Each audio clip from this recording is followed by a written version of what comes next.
Hello everyone. இன்னைக்கு லெசனில் நம்ம என்ன பார்க்க போகிறோம் அப்படின்னா, சின்ன குழந்தைங்களுக்கு எப்படி இங்கிலீஷ் பேசுகிறதுக்கு சொல்லி கொடுக்கலாம் அப்படின்னு பார்க்கலாம். நிறைய பேர் கேட்பாங்க, என் குழந்தைங்க வந்து எல்கேஜி படிக்கிறாங்க, இப்போ தான் பேச பழகுறாங்க, அவங்களுக்கு எப்படி இங்கிலீஷ் வந்து சொல்லி கொடுக்குறது அப்படின்னு சொல்லிட்டு. ஸோ சின்ன குழந்தைங்களுக்கு முக்கியமாக அவங்களுக்கு தேவைப்படுற மாதிரியான சின்ன சின்ன சென்டென்சஸ் வந்து நம்ம அவங்கக்கிட்ட பேசி அவங்களுக்கு சொல்லி கொடுத்தோம் அப்படின்னா அவங்களும் வந்து அதை பேசுகிறதுக்கு ரொம்ப ஈஸியாக பழகிக்குவாங்க. ஸோ சின்ன குழந்தைங்களுக்கு தேவையான இங்கிலீஷ் சென்டென்சஸ் இன்றைக்கி பார்க்கலாம். சின்ன குழந்தைங்க முக்கியமாக அவங்களுடைய தேவைகளை தான் பெரியவங்க கிட்ட சொல்லுவாங்க. இல்லைனா அவங்களுக்கு ஏதாவது ஒரு கஷ்டம் இருக்குது அப்படின்னா அந்த கஷ்டத்தையோ இல்லை அவங்களோட தேவையை தான் சொல்லுவாங்க. அது ரிலேட்டடாக என்னெல்லாம் சின்ன குழந்தைங்களுக்கு சொல்லிக் கொடுக்கலாம் அப்படின்னு சொல்லிட்டு பார்க்கலாம். First one, it is itchy. So itchy அப்படின்றது என்னென்னா, இச்சின்னா அரிக்குது அப்படின்னு அர்த்தம். குழந்தைங்க ஏதாவது ஒரு ட்ரெஸ் போட்டிருக்காங்க, அந்த ட்ரெஸ் வந்து குத்துற மாதிரி இருக்குது, இல்லை கொசு கடிச்சு அரிக்குது, இந்த மாதிரிலாம் அரிக்குது அப்படின்னு நம்ம சொல்லணும், அந்த குழந்தைங்க சொல்லணும் அப்படின்னா அவங்களுக்கு வந்து இச்சி அப்படின்ற வேர்ட் சொல்லி கொடுக்கலாம். நம்ம குழந்தைங்க கிட்ட வந்து ஏதாவது ஒன்று அரிக்குது அப்படின்னா இட் இஸ் இச்சி அப்படின்னு சொல்லி கொடுத்தோம் அப்படின்னா அவங்களும் அதை பழகிக்குவாங்க. ஸோ அரிக்கிறதுக்கு இட் இஸ் இச்சி அப்படின்னு சொல்லிட்டு சொல்லலாம். Next one, it's spicy.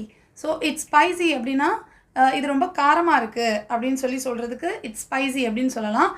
முக்கியமாக குழந்தைங்களுக்கு நம்ம சாப்பாடெல்லாம் ஊட்டும் போது காரமாக இருக்கா அப்படின்லாம் நம்ம கேட்போம். ஸோ காரமாக இருக்குது அப்படின்னு சொல்கிறதுக்கு இட்ஸ் ஸ்பைசி அப்படின்னு சொல்லிட்டு சொல்லிக் கொடுக்கலாம்.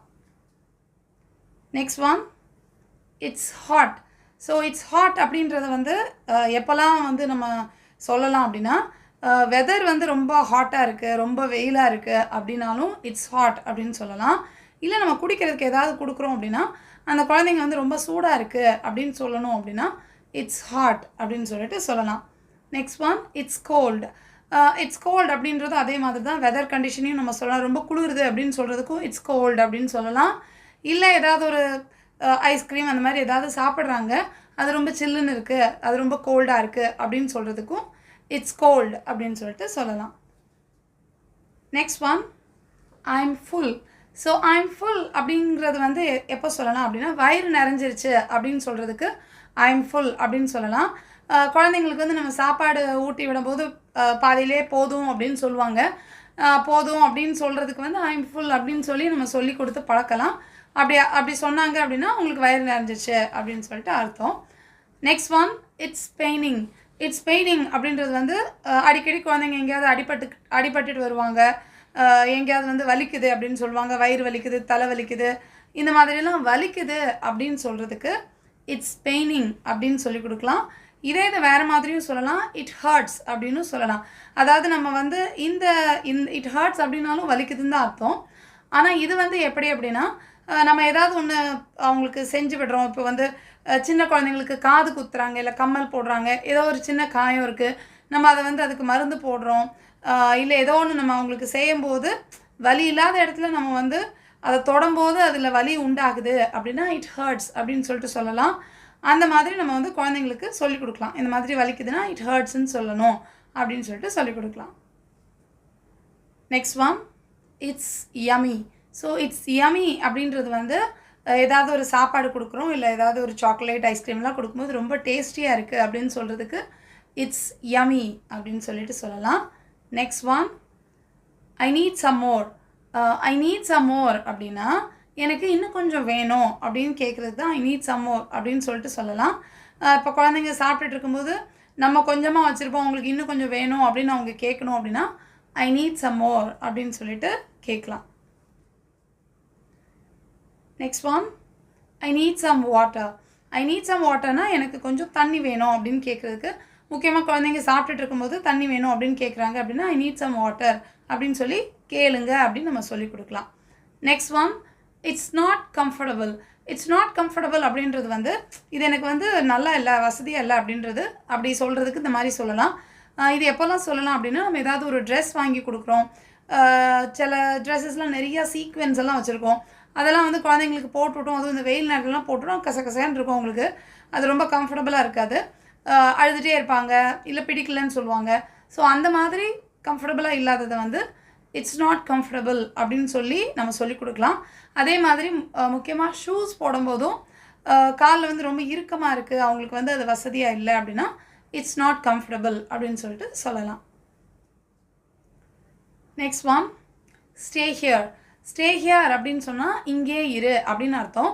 இதை வந்து நம்ம குழந்தைங்கக்கிட்டையும் சொல்லுவோம், குழந்தைங்களும் நம்மக்கிட்ட சொல்லுவாங்க. இங்கேருந்து அம்மாவெல்லாம் வந்து போக விட மாட்டாங்க, இங்கே இருன்னு சொல்லுவாங்க. அந்த மாதிரி சொல்கிறதுக்கு ஸ்டே ஹியர் அப்படின்னு சொல்லலாம். Next one, stay at home. Stay at home அப்படின்னா வீட்டிலே இரு அப்படின்னு சொல்கிறதுக்கு, முக்கியமாக இந்த ஆஃபீஸ் போகிறாங்க, பேரண்ட்ஸ் வந்து ஆஃபீஸ் போகிறாங்க அப்படின்னா குழந்தைங்க வந்து வீட்டிலே இருங்க அப்படின்னு சொல்லுவாங்க. ஸோ வீட்டிலே இருங்க அப்படின்னு சொல்லணும்னா ஸ்டே அட் ஹோம் அப்படின்னு சொல்லி சொல்கிறதுக்கு இந்த மாதிரி சொல்லலாம். நம்மளும் குழந்தைங்கக்கிட்ட வெளியே போய் விளையாட போகாத, வீட்டிலே இரு அப்படின்னு சொல்கிறதுக்கு ஸ்டே அட் ஹோம் அப்படின்னு சொல்லிட்டு சொல்லலாம். Next one, good job. So good job அப்படின்றது வந்து நம்ம குழந்தைங்களை வந்து அப்ரிஷியேட் பண்ணுறதுக்கு குட் ஜாப் அப்படின்னு சொல்லலாம். அதாவது வெரி குட் அப்படின்லாம் சொல்கிறல, அந்த மாதிரி சொல்கிறதுக்கு குட் ஜாப் அப்படின்னு சொல்லலாம். எல்லா விஷயத்துக்கும் சொல்லலாம். அவங்க என்ன செஞ்சாலும் அவங்கள வந்து குட் ஜாப் அப்படின்னு சொல்லலாம். நம்ம சொன்னோம் அப்படின்னா நம்ம சொல்கிறத பார்த்து அவங்களும் வந்து பழகிக்குவாங்க. நம்ம ஏதாவது செஞ்சோம் அப்படின்னா அவங்களுக்கு ஏதாவது சந்தோஷமாக இருந்ததுன்னா அவங்களுக்கு குட் ஜாப் அப்படின்னு சொல்லிட்டு சொல்லுவாங்க. Next one, let's play. So let's play அப்படின்றது என்னென்னா வா நம்ம விளையாடலாம் அப்படின்னு சொல்கிறது.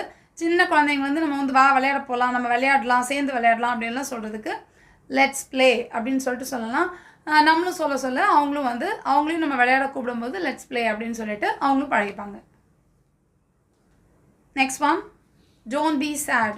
டோன்ட் பி சேட் அப்படின்னா சோகமாக இருக்காத, உம்முன்னு இருக்காத, இப்படியெல்லாம் சொல்கிறதுக்கு டோன்ட் பி சேட் அப்படின்னு சொல்லலாம். குழந்தைங்க அழுகுறாங்க, அழுதுட்டு இப்படி உம்முன்னு உட்காந்துருக்காங்க, ரொம்ப ஆக்டிவாக இல்லை அப்படின்னா அவங்கக்கிட்ட நம்ம டோன்ட் பி சேட் அப்படின்னு சொல்லலாம். அவங்களும் அதை பார்த்து கற்றுப்பாங்க. இப்போ பார்த்த நம்ம இந்த சென்டென்சஸ்லாம் எடுத்தோடனே குழந்தைங்களுக்கு வந்து இதெல்லாம் சொல்ல தெரியாது. நம்ம தான் முதல்ல சொல்லி கொடுக்கணும். இதெல்லாம் ரொம்ப காமனாக நம்ம வந்து குழந்தைங்க வந்து நம்மக்கிட்ட கம்யூனிகேட் பண்ணுறதுக்கு ரொம்ப யூஸ்ஃபுல்லாக இருக்கும். இது சூடாக இருக்குது, குளிருது, வலிக்குது, இதெல்லாம் வந்து ரொம்ப ஈஸியாக வந்து குழந்தைங்க நம்மக்கிட்ட சொல்லிகிட்டே இருக்கிற விஷயங்கள். ஸோ இதெல்லாம் நம்ம வந்து குழந்தைங்களுக்கு ஃபஸ்ட்டு பேச ஆரம்பிக்கிற குழந்தைங்களுக்கு சொல்லி கொடுக்கலாம். ஒரு 2-2.5 வயசுலேருந்தே நம்ம இந்த மாதிரி சின்ன சின்ன குட்டி குட்டி ஃப்ரேசஸ்லாம் சொல்லி கொடுத்தோம் அப்படின்னா அவங்க ரொம்ப ஈஸியாக இதை வந்து பழகிப்பாங்க. அவங்களுக்கு பேசுகிறதுக்கும் வந்து இங்கிலீஷ் ரொம்ப ஈஸியாக இருக்கும். ஒரு எல்கேஜி யூகேஜி படிக்கிற குழந்தைங்க எல்லாருக்குமே நம்ம இந்த மாதிரி சொல்லிக் கொடுக்கலாம். ஏன்னா நிறைய பேர் கேட்குறது குழந்தைங்க வந்து குழந்தைங்களுக்கு ஸ்போக்கன் இங்கிலீஷ் கிளாஸ் போடலாமா, அவங்களுக்கு எப்படி இங்கிலீஷ் பேச வைக்கிறது அப்படின்றதான் கேட்குறாங்க. ஸோ அவங்களுக்கு வந்து புதுசாக ஒரு லாங்குவேஜை வந்து நம்ம தான் கற்றுக் கொடுக்கணும். ஸோ நம்மளுடைய ஜாப் தான் இது. ஸோ நம்ம இந்த மாதிரியான ஃப்ரேசஸ் வந்து அவங்களுக்கு சொல்லிக் கொடுத்தோம் அப்படின்னா அவங்க வந்து ரொம்ப ஈஸியாக கற்றுப்பாங்க. அவங்களுக்கு ரொம்பலாம் டைம் தேவைப்படாது. ஒரு 1 வீக் நம்ம சொல்லிக் கொடுத்தா கூட போதும், உடனே இதெல்லாம் வந்து அவங்க பழகிட்டு அவங்களும் பேச ஆரம்பிச்சிருவாங்க. ஸோ குழந்தைங்களுக்கு இங்கிலீஷ் சொல்லிக் கொடுக்கணும் அப்படின்னு நினைக்கிறவங்க ஃபஸ்ட் இந்த மாதிரியான குட்டி குட்டி சென்டென்சஸ்லாம் உங்கள் குழந்தைங்களுக்கு சொல்லிக் கொடுங்க. 1 வீக்கில் அவங்களும் அழகாக அந்த மாதிரி குட்டி ஃப்ரேசஸ்லாம் இங்கிலீஷில் சொல்ல ஆரம்பிச்சிருவாங்க. I'll meet you in the next lesson. Thank you. Bye.